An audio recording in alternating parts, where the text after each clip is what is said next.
Voice अभी clear है? हाँ अभी अच्छी आ रही है सर। यस ठीक है, तो जितने इश्यूज आपने बताए थे वो सारे पीपीटी विजिबल है आपको?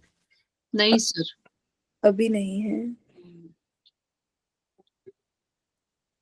ठीक है, अभी तक मैंने जस्ट शेयर विंडो किया था, वो फुल स्क्रीन सपोर्ट नहीं करता है शेयर विंडो, तो मैं शेयर इंटायर स्क्रीन कर रहा हूँ अभी आपको विजिबल होगी पीपीटी? हाँ जी हाँ जी। हाँ अभी third now it is fine, yeah.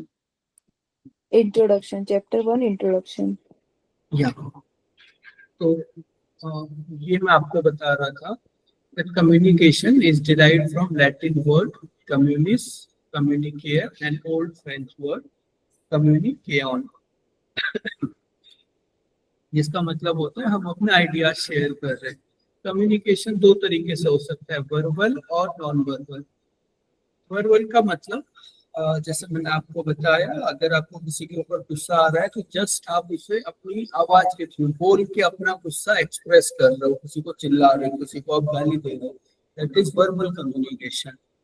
या फिर अभी मैं आपको पढ़ा रहा हूँ तो मैं भी जस्ट आपके साथ अपने जो आइडियाज है वो बोल के शेयर कर रहा हूँ। कहीं पे हम स्पीच देते हैं तो जस्ट हम अपनी स्पीच का मतलब अपनी वॉइस के थ्रू हम वहां पे चीजों को एक्सप्रेस कर रहे हैं, इसीलिए उस कंपटीशन का नाम स्पीच कंपटीशन होता है, और वो verbal communication. Non verbal communication is when along with our speech we are using other body part, that is non verbal communication, जहां पे भी आप अपनी आवाज के साथ साथ बाकी बॉडी पार्ट का भी यूज कर रहे हो। अभी किसी के ऊपर गुस्सा आ रहा है तो आपने आवाज के साथ साथ, बोलने के साथ साथ आपने अपने हाथों का, पैरों का भी यूज करना स्टार्ट कर दिया अपना गुस्सा जाहिर करने के लिए। That is non verbal communication. तो नॉन वर्बल कम्युनिकेशन में आपकी वॉइस को छोड़ के सारी की सारी चीजें आ जाती हैं, जैसे कि हमारे फेस की कैसी भाव भंगिमा है उस समय पे, आपके हाथों को आप कैसे यूज कर रहे हो बोलते समय, या फिर आपकी जो आवाज है उसका पिच कितना है। कई बार हम बहुत बार जोर से बोलते हैं किसी को, तो भले ही वो आवाज है लेकिन वो नॉन वर्बल कम्युनिकेशन है।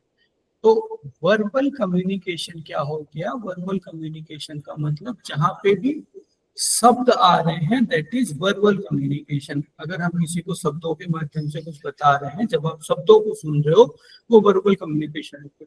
शब्दों को छोड़ के बाकी सारी चीजें, कि बोलने का तरीका कैसा है, हाथ कैसे मूव कर रहे हैं, या फिर तेज आवाज में बोला जा रहा है, स्लो आवाज में बोला जा रहा है, that is non verbal communication. तो किसी को कोई कंफ्यूजन है यहाँ पे? Nice, sir. There is no method where just without conveying anything, just by action. हाँ, जस्ट बाय एक्शन, बिना शब्दों के जब हम कुछ एक्सप्रेस करते हैं वो non verbal communication, non verbal होता है, बिना शब्दों का। Okay, only that, without. आप उसमें कुछ भी यूज कर सकते हो। आप एक साइन बोर्ड बना के किसी को, जो भी साइन बोर्ड आपके बने हुए हैं हाईवेज के ऊपर, go right go left, that is also non verbal communication. तो सिंपल वर्ड्स में अगर हम बोले तो communication is the interaction,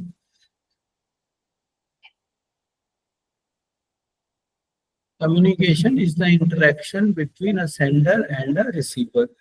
sender का मतलब जो बोल रहा है, जैसे कि अभी फॉर एग्जांपल के लिए मैं, रिसीवर का मतलब जो सुन रहा है, तो उसे हम कहते हैं कम्युनिकेशन। जो एक इंटरेक्शन हो रहा है सेंडर और रिसीवर के बीच में, ये सेंडर है रिसीवर है, इसको हम कहते हैं कम्युनिकेशन। कम्युनिकेशन में कौन कौन सी चीजें आ गई? सेंडर यानी कि मैं, मैसेज क्योंकि मैं बोल रहा हूं वो मेरा मैसेज हो गया, मीडियम,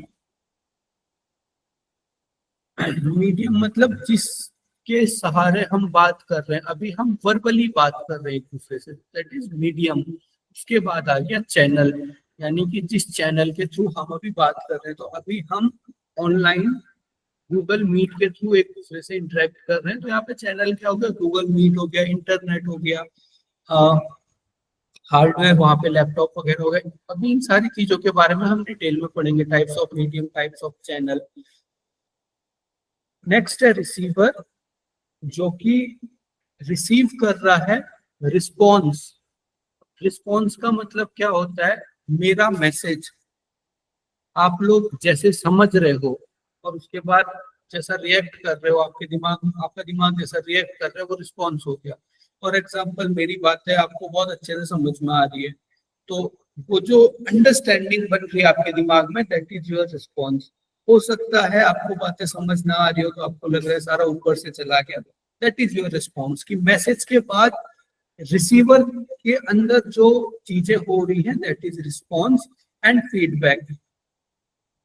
अभी मेरी क्लास के बाद आप फीडबैक दोगे कि क्लास अच्छी नहीं थी या फिर क्लास अच्छी थी, तो जो भी सेंडर के मैसेज के ऊपर रिसीवर के द्वारा जो कमेंट दिया जाता है, जो टिप्पणी दी जाती है, दैट इज फीडबैक। ये सारे के सारे क्या है, इंटीग्रल पार्ट ऑफ कम्युनिकेशन है।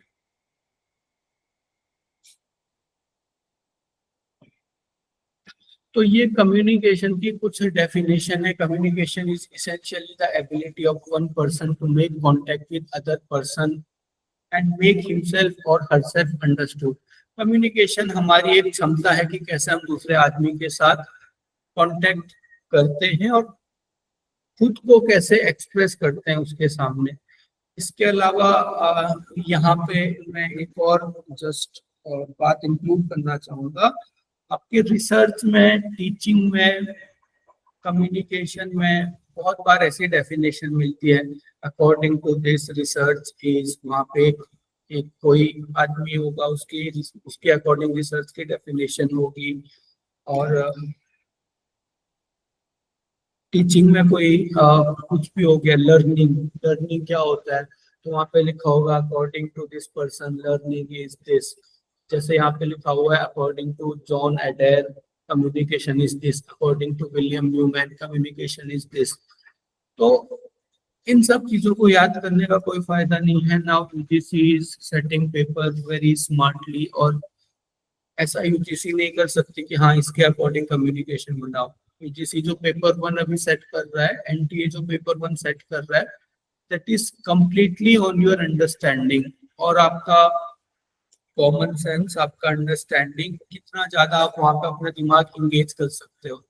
3-3, 4-4, 5-5 लाइन के उनके सवाल होते हैं, तो ऐसे सवाल वो कभी नहीं पूछते हैं कि कम्युनिकेशन इसके अकॉर्डिंग क्या था, रिसर्च इसके अकॉर्डिंग क्या था। भाई आपको चीजों को रटना नहीं है किसी के अकॉर्डिंग। अगर किसी ने रिसर्च की कुछ स्पेसिफिक डेफिनेशन दी है तो उससे हमारा कोई मतलब नहीं है, लेकिन आपको रिसर्च समझ आया कि नहीं आया, रिसर्च की प्रोसेस समझ आया कि नहीं आया, दैट इज इम्पोर्टेंट। तो ये सारी चीजें याद करने का कोई मतलब नहीं है।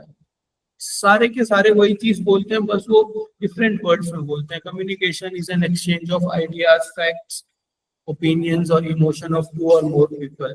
कम्युनिकेशन एक एक्सचेंज है विचारों का, फैक्ट का, ओपिनियंस मतलब राय, और एक दूसरे के, जब हम एक दूसरे से अपने इमोशन यानी कि भाव शेयर करते हैं, तो वो कम्युनिकेशन होता है। सारी की सारी डेफिनेशन एक ही है, इनको इनके पीछे भागने की जरूरत नहीं कि इसके अकॉर्डिंग क्या था, उसके अकॉर्डिंग क्या था।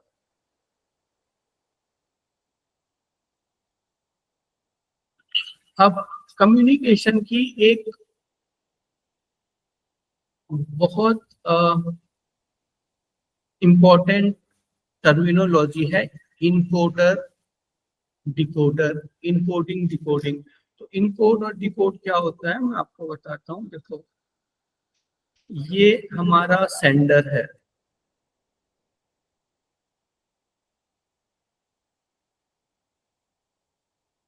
फॉर एग्जाम्पल ये मैं हूँ। अब ये मेरा ब्रेन है, मेरे ब्रेन में कुछ कुछ थॉट्स आ रहे हैं। अब मुझे आपको बोल के उसको एक्सप्रेस करना है। तो अगर ये पूरी हिंदी मीडियम की क्लास होती तो मैं किसमें बोलता, सारा इंग्लिश में बोलता मैं।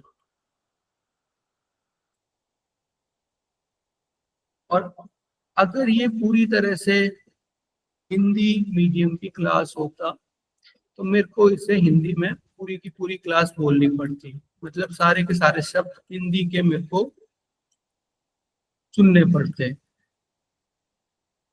तो मैं क्या कर रहा हूँ, मैं मेरे जो दिमाग में विचार चल रहे हैं उनको जाहिर करने के लिए या तो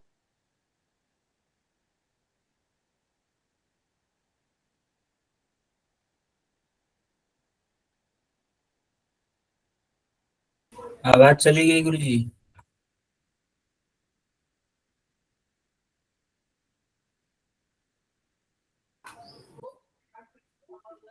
सर सर वॉइस आपका नहीं आ रही। वॉइस नहीं आ रहा है। तो म्यूट कर करना पड़ेगा। दीजिए। सर हाँ जी, हेलो। हाँ, वॉइस नहीं आ रहा था सर। ओके। हाँ, किसी को नहीं आ रही थी आवाज? हाँ जी सर नहीं आ रही थी आवाज। सर, एक मिनट, अब प्रीवियस स्लाइड वो डेफिनेशंस का था ना, प्रीवियस वन? हाँ जी, एक मिनट, वो प्रीवियस स्लाइड दिखा सकते हैं सर? प्रीवियस, हाँ, दिस वन नेक्स्ट, अभी यही स्लाइड है क्या, सेकेंड वन? हाँ। These are definitions. हाँ, यस सर। तो Thank आप कहाँ पे से आवाज नहीं आई? नेक्स्ट साइड से ही सर, ये पूरा हो गया, नेक्स्ट। ओके, नेक्स्ट स्लाइड से, ठीक है। हाँ, इधर से। नेक्स्ट में तो आपने इंग्लिश हिंदी लिखा था, हाँ। यहाँ तक आप सुनाई दिया, उसके बाद नहीं, इनकोडिंग का नहीं सुनाई दिया। ठीक है, ठीक है। तो आ, ये जो इंग्लिश है, हिंदी है, ये लैंग्वेजेस हैं। तो मेरे दिमाग में जो भी विचार चल रहे हैं उन विचारों को या तो मुझे इंग्लिश में कन्वर्ट करना पड़ेगा या तो हिंदी में कन्वर्ट करना पड़ेगा आप लोगों को एक्सप्रेस करने के लिए। तो जो भी हमारे दिमाग में विचार चल रहे हैं, जब हम उन विचारों को ऐसी किसी चीज में कन्वर्ट करते हैं जिससे हम उसे एक्सप्रेस कर सकें, उसे हम इनकोडिंग कहते हैं। जैसे फॉर एग्जांपल, आपको किसी के ऊपर बहुत गुस्सा आ रहा है, तो आपने गुस्सा एक्सप्रेस करने के लिए उसको एक थप्पड़ मार दिया। तो आपने क्या किया, आपने उसको मतलब गुस्सा हम क्यों करते हैं? ताकि सामने वाला हमें समझे कि हाँ, इसको गुस्सा आया है। उसके लिए हम बहुत सारी चीजें करते हैं एक्सप्रेस करने के लिए। तो हमने क्या किया, अपने विचारों को जो हमारी एक्टिविटी है उसके थ्रू एक्सप्रेस करने की कोशिश की कि आपने उसे थप्पड़ मारा। या फिर अभी मैं आपको समझा रहा हूँ, थॉट्स तो मेरे दिमाग में चल रहे हैं ना कम्युनिकेशन के। अगर ये इंग्लिश मीडियम की क्लास होती तो मैं पूरा का पूरा इंग्लिश में बोल रहा होता। पूरी हिंदी मीडियम की क्लास होती तो मैं सारे के सारे हिंदी के शब्दों में आपको बता रहा होता। तो ये जो मैं अपने विचारों को अलग अलग चीजों के माध्यम से एक्सप्रेस करने की कोशिश कर रहा हूँ, उसे हम कहते हैं इनकोडिंग। समझ में आया इनकोडिंग क्या होती है? यस सर, यस और सर। और सेंडर को कहते हैं हमेशा इनकोडर, क्योंकि हमेशा सेंडर ही इनकोड करेगा ना। अब इनकोड करने के बाद मैं ये जो विचार हैं उनको किसी न किसी मीडियम में भेजूंगा। इस मीडियम को अभी हम चैनल भी मान लेते हैं। वैसे ये दोनों थोड़ा सा अलग होते हैं, पर आगे जब हम थोड़ा और एडवांस पढ़ेंगे तो इनके बीच में डिफरेंस समझेंगे। तो अभी मैंने अपने विचारों को इनकोड किया हिंदी लैंग्वेज में और भेज दिया मीडियम में। यहाँ पे मीडियम क्या है, गूगल मीट है। उसके थ्रू भेज दिया और वो आप तक पहुंच गया। अभी आप तक जो पहुंच रहे हैं वो पहुंच रहे हैं हिंदी के शब्द, इंग्लिश के शब्द। अभी वो बस शब्द हैं। इन शब्दों को आप सुनोगे और इन शब्दों के ये शब्द जब आपके कान से होके जब आपके ब्रेन के पास पहुंचेंगे तो आपका ब्रेन इसको प्रोसेस करेगा और उसको समझेगा। तो अभी मैंने इसको हिंदी या इंग्लिश में कन्वर्ट किया और ये हिंदी या इंग्लिश यहाँ पे आपके पास पहुंची, ये शब्द आपके पास पहुंचे। जब आपका दिमाग फिर से इन शब्दों को प्रोसेस करेगा और इनका मतलब समझेगा तो उसे हम कहते हैं डिकोडिंग। समझ में आया? हाँ जी। ठीक है। तो इनकोडिंग और डिकोडिंग बहुत इंपॉर्टेंट पार्ट है कम्युनिकेशन के। बिना इनकोडिंग और डिकोडिंग के कभी कम्युनिकेशन पॉसिबल नहीं है। तो उसके मतलब बाद गुरुजी जो रिसीव रिसीवर द्वारा जो हमें प्राप्त होता है और जिसको समझता है वही डिकोडिंग है। हाँ, डिकोडिंग का मतलब जो भी मैं शब्द आपको बता रहा हूँ ना, आप उन शब्दों का मीनिंग समझ रहे हो। अभी वो रिसीवर के पास होता है ना डिकोडिंग। हाँ, रिसीवर के दिमाग में चल रहा है वो अभी, ठीक मतलब ठीक। उसका दिमाग उन शब्दों को। अब देखो, एक एग्जांपल से समझता हूँ। अभी अगर मैं किसी फ्रेंच लैंग्वेज में आपसे बात कर रहा होता तो शब्द तो आपके दिमाग तक पहुंच रहे हैं, लेकिन आपको समझ नहीं आ रहे हैं क्योंकि आपका दिमाग उन शब्दों को डिकोड नहीं कर पा रहा है कि इनका अर्थ क्या है। तो डिकोडिंग का मतलब एक है सुनना, दूसरी चीज है, और डिकोड करना दूसरी चीज है। सुनने का मतलब जो भी आवाज आ रही है उसको परसीव करना, डिकोड करने का मतलब उसका अर्थ समझना, दिमाग चलाना उस पे, तो उसको हम डिकोडिंग कहते हैं। ठीक है, उसके बाद डिकोड करने के बाद जो रिसीवर फीडबैक देता है या फिर जो रिप्लाई करता है उसे हम फीडबैक कहते हैं। और ये फीडबैक भी बहुत ज्यादा जरूरी है कम्युनिकेशन में। जैसे मैं आपको भी पढ़ा रहा हूँ, मैंने पूछा समझ आया कि नहीं आया, तो आपने मुझे जो रिप्लाई दिया that is feedback. Effective communication में फीडबैक हमेशा बहुत ज्यादा जरूरी होता है। इफेक्टिव कम्युनिकेशन का मतलब है कि अच्छा कम्युनिकेशन में फीडबैक बहुत ज्यादा जरूरी है। इसीलिए एक क्लास में भी हम कोशिश करते हैं कि जो आपके फीडबैक हम तक पहुंचे। आपको समझ नहीं आ रहा है तो आप हमें बताओ। अगर फीडबैक नहीं होगा तो मैं एक ही दिन में अगर पूरा खत्म भी करके चला गया तो मुझे कैसे पता चलेगा कि आपको समझ में नहीं आया। तो हमेशा फीडबैक बहुत ज्यादा जरूरी होता है। तो ये ये देखो, अभी इसके दिमाग में कुछ चल रहा है, उसने इसे इनकोड किया किसी लैंग्वेज में और उस मैसेज को भेज दिया।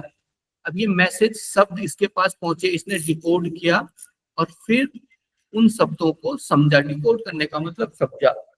अब इसको इसको कुछ फीडबैक देना था, तो ये जिस जो इसके दिमाग में फीडबैक चल रहा होगा उसको इनकोड करेगा शब्दों में, उस मैसेज को भेजेगा। अब ये उन शब्दों को फिर से डिकोड करेगा कि इन शब्दों का मतलब क्या है। तो इस तरीके से कम्युनिकेशन होता है। एक बार और दिखाइए गुरुजी। हम्म।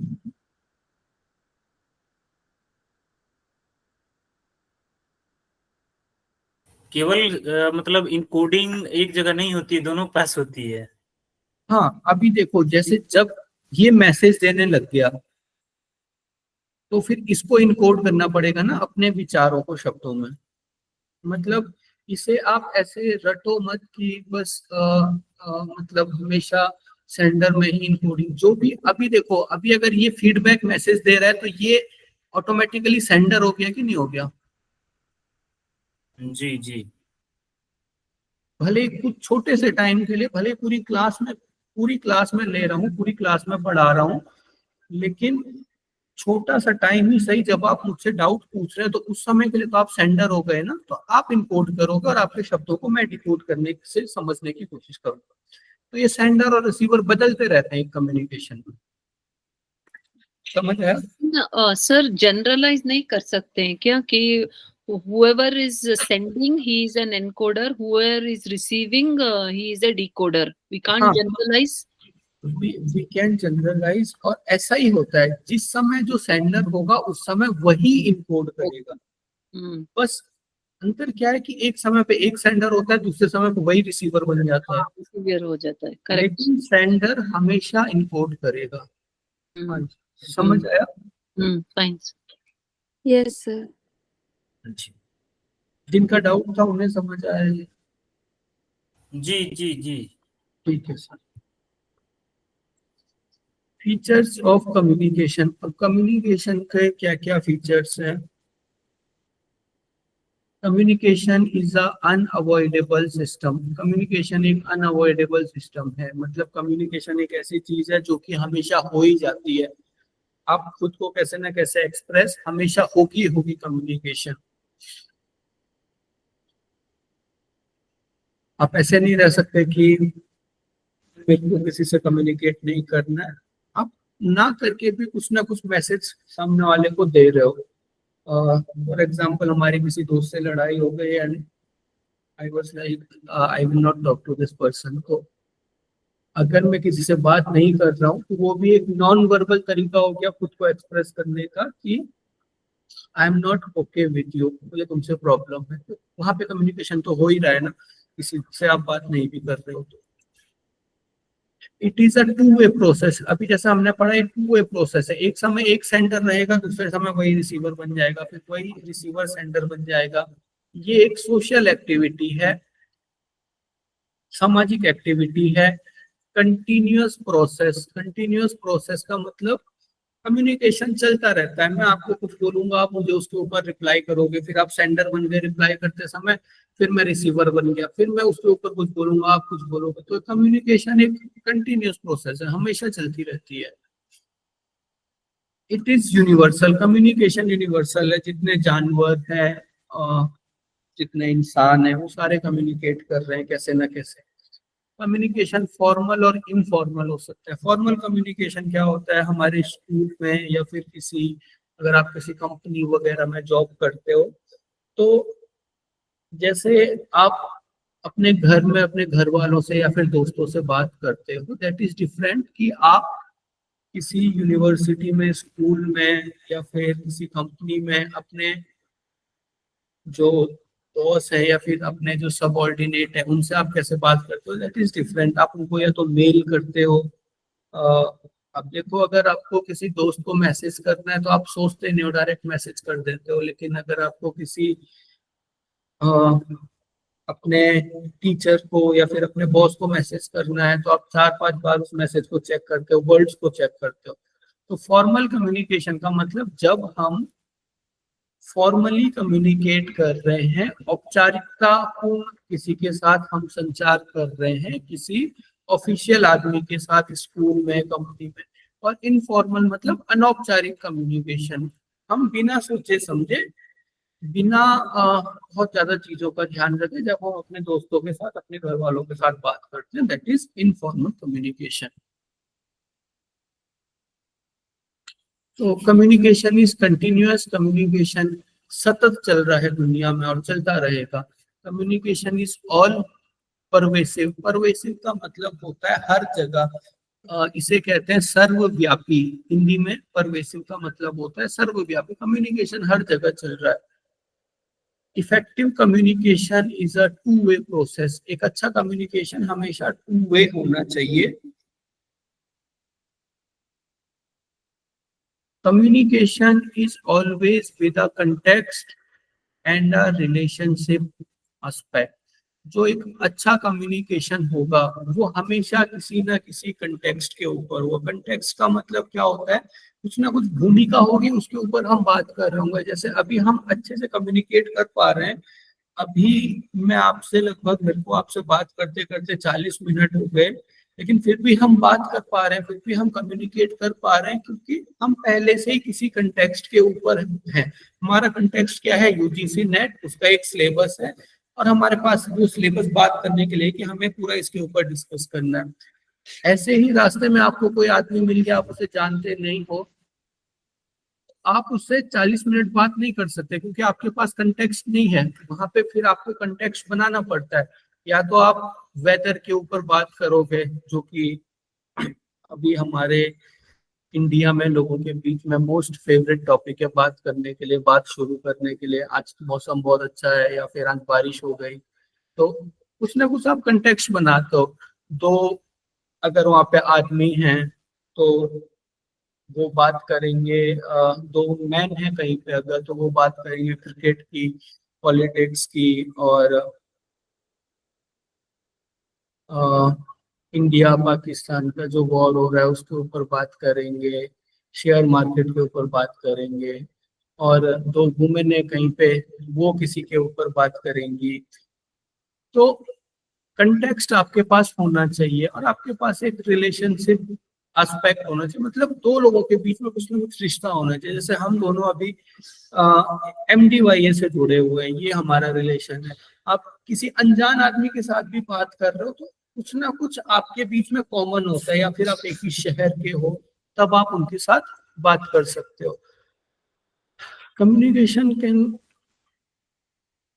Communication can be conducted through gestures. अब देखो, कम्युनिकेशन के लिए आपको हमेशा बोलने की जरूरत नहीं है। आप जेस्चर्स का मतलब होता है हाथों के साइन, हाथों से अपने अलग अलग तरीके की भाव भंगिमा बना के भी बात कर सकते हो। जैसे स्पेशली हम एनिमल्स, आपके पेट, अगर आपके पास डॉग है या फिर कैट है, तो हम जेस्चर से ही बहुत बार उनको इधर उधर बुला लेते हैं, एक दूसरे को हम हाथों से इधर उधर बुला लेते हैं। जेस्चर्स का मतलब होता है जो हम अपने हाथों का यूज कर रहे हैं या फिर बॉडी पार्ट का यूज कर रहे हैं कम्युनिकेट करने के लिए, उसे जेस्चर कहते हैं, नॉन वर्बल कम्युनिकेशन। तो ये कम्युनिकेशन का। सर, हाँ जी, जो आपने एक पहले स्लाइड ये तो कैरेक्टरिस्टिक्स हो गई, और पहले दिखाई थी वो फीचर्स है। इन दोनों में मतलब कैरेक्टरिस्टिक और फीचर में डिफरेंस क्या होता है? मतलब दोनों ही ऑलमोस्ट सेम लग रहा है लिखा हुआ। देखो of communication, characteristics of communication. हाँ देखो, फिर से मैं मतलब ये इसके लिए ही नहीं, this is for whole paper one. ये कैरेक्टरिस्टिक और फीचर असल में एक ही होते हैं। और ठीक है, यहाँ पे अलग अलग करके हो सकता है कि मैं आपको बताऊं, एक हेडिंग में मैंने आपको कुछ चीजें बता दी, दूसरी हेडिंग में कुछ चीजें बता दी, बट आपको ऐसा यूजीसी नहीं पूछेगा कि इसमें से कौन सा कैरेक्टरिस्टिक है फीचर नहीं है, या फिर इसमें से कौन सा फीचर है कैरेक्टरिस्टिक नहीं है। तो चीजें आप एज अ होल करके और थोड़ा सा बिना रटे, अपनी अंडरस्टैंडिंग पे, आपको कुछ भी रटना नहीं है पेपर वन में, कुछ भी नहीं। आपको जितनी चीजें समझ आ रही हैं आप आराम से पढ़ो, और कुछ एक चीजें हैं जो कि आपको याद होनी चाहिए, पर वो भी आपको रटना नहीं है, आपको टेक्निकली याद होनी चाहिए। तो आप एक बार, आप में से कितने लोगों ने प्रीवियस ईयर पेपर देखे? हाँ, पेपर कैसे लगे आपको यूजीसी नेट के previous year paper, paper one का, स्पेशली अभी 2022, 23, 24, 25? ठीक ठाक थे। कुछ शब्दों का चयन था उसमें जो कि थोड़ा कठिन होता है। कभी कभी अगर हम शब्दों को न समझ पाए तभी दिक्कत है कि ये शब्द क्या कहना चाहता है, कि अगर कम्युनिकेशन है तो किसके किसके बीच हो रहा है, या फिर क्या, जैसे अभी मान लीजिए आपने कहा कि गेस्चर आ गया, तो गेस्चर दे देगा उसमें और कहेगा कि गेस्चर जो है किस तरह का वो कम्युनिकेशन हो में आता है कि नहीं आता है, इस तरह का कुछ शब्दों का चयन करके वो देता है। हाँ, और कभी भी वो आपको ऐसे चीजें नहीं पूछेगा जो कि आपको रटनी होगी। हाँ, कुछ सवाल होंगे हायर एजुकेशन इन्वायरमेंट में, नहीं तो बाकी सारे सवाल अगर आपको आता भी है, अगर आपने वो पढ़ा भी है, तो फिर भी हम बहुत बार नहीं कर पाएंगे, क्योंकि वो क्वेश्चन को बहुत ज्यादा घुमा के दे देते हैं। तो आपकी अंडरस्टैंडिंग होनी चाहिए। तो चाहे अभी ये फीचर हो, करेक्टरिस्टिक हो, कोई बात नहीं। असल में दोनों चीजें एक ही होती हैं, लेकिन ये दो अलग अलग हेडिंग है सिलेबस के अंदर, इसीलिए आपको अलग अलग करके हम बता रहे थे। लेकिन ऐसे कंफ्यूज होने की जरूरत नहीं है कि वो करेक्टरिस्टिक है, दोनों एक ही है, और ये पूरे पेपर में आपको रखना है। बस समझते जाओ चीजों को। हाँ जी, कंफ्यूज नहीं हो रही थी एक्चुअली सर, मेरे को डिफरेंस जानना था, मेरे को जनरली जानना था, इसलिए पूछा था। बाकी ये है कि हाँ, जो आपने पढ़ाया वो समझ में आ गया है, रटा नहीं है, समझ में आ रहा है। पेपर में क्वेश्चन आएगा तो कर लूंगी। हाँ जी, हाँ जी, ठीक है। मैं अभी आपको स्पेसिफिक इसी उस पे नहीं बोल रहा हूँ, जस्ट मतलब मैं लगभग 1.5 साल से पेपर वन पढ़ा रहा हूँ, और मेरा जो एक एसेंस है वो यही है कि पेपर वन में मोस्टली प्रॉब्लम क्यों होती है, क्योंकि आप अगर क्वेश्चन भी करते हो तो आप केवीएस मैदान के क्वेश्चन करोगे, उसमें एक एक लाइन के क्वेश्चन आते हैं, और यूजीसी नेट बड़ी में सर एक्चुअली एक मिनट सर, इसमें फीचर और कैरेक्टरिस्टिक में means it is same, but there is slight this one like what you know feature means क्या है, वो क्या बोलते हैं कि distinctive aspects of something, whereas distinctive aspects में फीचर को लाइक फोकस किया जाता है, लेकिन कैरेक्टरिस्टिक में क्वालिटीज बोले जाते हैं, फोकस किया जाता है। देखिए, ठीक है minor difference means it is same but the characteristics may usually characteristic of a particular means it is a quality of a person or defines the qualities of that. हाँ ठीक है, तो यही कि आपको ये जो माइनर डिफरेंसेस है ना, ये नहीं पूछेगी यूजीसी। Okay. मतलब वही कि आपको ये नहीं रखना है कि हाँ ये एकदम फिक्स हो गया या फिर ये एक एक्चुअली एक स्टेटमेंट या एक केस ये देख के वो पूछेंगे whether this is a feature of this or it is a characteristic of this, then we should be able to understand the intricate difference. That is what I wanted to ask. no, like Like- they will never Okay. ask like what will be this characteristic, what will be the feature, क्योंकि जो आपने बोला ना वो बहुत कुछ books में आपको कैरेक्टरिस्टिक फीचर की हाँ। तरह मिलेंगे। Yes, sukshma means it is very subtle to understand the difference. जैसे हमारा ऐसा है ना, हम हाथ भी बोल रहे हैं, हम इसका एक हाथ का एक सिनोनिम कर भी है, तो Correct. हाँ. हाँ तो दोनों के बीच में डिफरेंस है, हाथ कहाँ पे यूज करना है, कर कहाँ पे यूज करना है, लेकिन मतलब वो एकेडमिकली इम्पोर्टेंट नहीं है। तो ठीक है, अभी हम आज की क्लास यहीं पे एंड करते हैं। पीपीटी ड्राइव में है, आप लोग देखिए, कल हम यहीं पे से आगे स्टार्ट करेंगे। हाँ जी ठीक है, ठीक है। सर एनवायरनमेंट आप पढ़ाएंगे ना? एनवायरनमेंट में ट्राई करूंगा, पर अगर हो मतलब मैं ट्राई करूंगा पढ़ाने की, बट प्लीज सर कोशिश को अपनी कामयाब कर लीजिएगा, क्योंकि आपका मैंने पढ़ा हुआ है, आप बहुत अच्छा पढ़ाते हो, तो इसलिए कह रही हूँ कि आप ही पढ़ा दीजिएगा प्लीज। थैंक यू मैम, मैं ट्राई करूंगा, लेकिन अभी थोड़ा टाइम की भी लिमिटेशन है, इस वजह से मैं इतना लेट हो गया इस बार ये सब्जेक्ट स्टार्ट करने में, बट मैं ट्राई करूंगा। नहीं तो हम रिवाइज या फिर कुछ ऐसा शॉर्ट क्लास वगैरह कुछ तो करेंगे। ठीक है सर। ठीक है, okay, thank you. Thank you. Hariom sir. Hariom. Hariom. everyone.